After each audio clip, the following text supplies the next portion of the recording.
Yes, is a very funny gentleman. The very funny Dan Naturman. Dan Naturman. Dan Naturman. Here's Dan Naturman. I don't trust doctors. I used to think they knew what they were doing, and then I started seeing these commercials on TV for prescription medication. Apparently, we're supposed to tell our doctors what to prescribe for us. Like I saw the commercial for Prevacid, and you know what it says at the end of the commercial? It says, ask your doctor about Prevacid. And I'm thinking, shouldn't your doctor know about Prevacid? How's that my job? What, do you walk into your doctor's office? Yeah, there's nothing we can do for you. Oh, what about Prevacid? Oh, geez, you know, you're right. That's a good point. I hadn't thought of that. Now, let me write your prescription. Now, how many milligrams is good? Did it say in the commercial? Oh, I didn't want that to stop. I really liked that. A lot, brother. Dan, you're so good. You know, 20 years you've been at this, and it shows. Man, do you know how to command this theater and command this audience? You are a pro. You nailed it. You were funny as hell. You know what amazes me most about kids? How easy it is to make one. I find that amazing. That to me is amazing, because I'm not a very handy person, you know, or anything. And yet I could create a human being, which to me is bizarre. Well, I can't even put together a TV stand from IKEA. And I certainly can't put one together by accident, that's for sure. Like, you know what I mean? I'm not going to wake up after a night of drinking and there's a TV stand in my apartment. You know?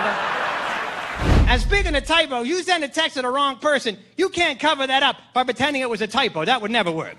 Like if you texted like, hey, my wife doesn't even know we're sleeping together. Asterisk, be home soon, honey.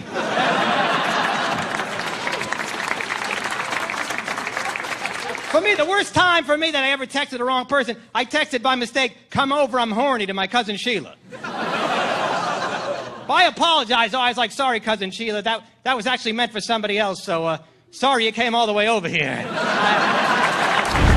Wonderful people, the Canadians. You know, we know so little about them.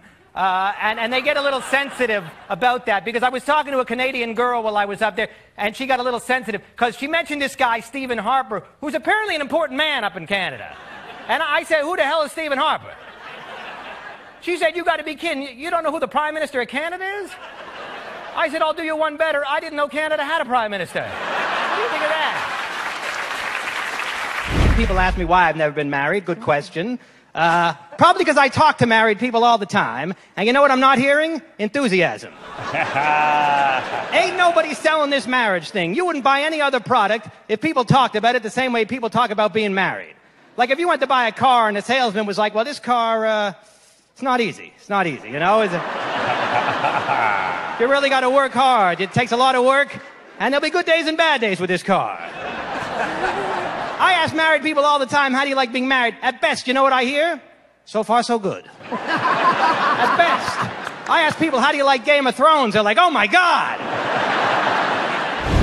You know who called me? I got a call from New York University where I went to school. They called me up looking for alumni donations. Anybody ever get a call from where they went to school looking for money? That's what they do.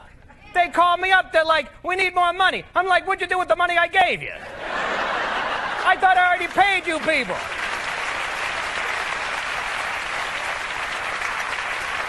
And nobody else does business like that. You don't go to a restaurant and then they call you up years later. They say, yeah, we're renovating the kitchen. Can you kick in a few bucks? Help us out. Oh, we're calling all the chicken parmesan alumni. Most of us only speak English in America, and a lot of Europeans speak multiple languages, and they think we're stupid, but we're not stupid. We just don't need to learn other languages. English is all you need in this world. I got a friend, Jürgen, from Germany. He speaks 5 languages. He said to me, Dan, how come you Americans don't learn other languages? I said, I don't know, probably the same reason people that can see don't learn Braille. That's probably the reason, I would imagine, and that's probably why, you know, and by the way, I got news for you. Braille would be more practical. Because you might go blind one day. That could happen, right? You could go blind. But you're not going to go Mexican, chances are. I try to meet women on the internet. Anybody do the internet?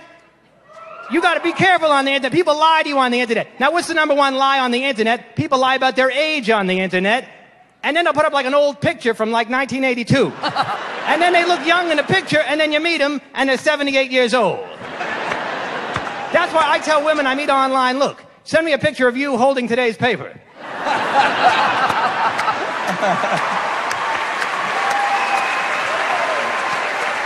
Or at least an iPhone 4, for God's sakes. You gotta know.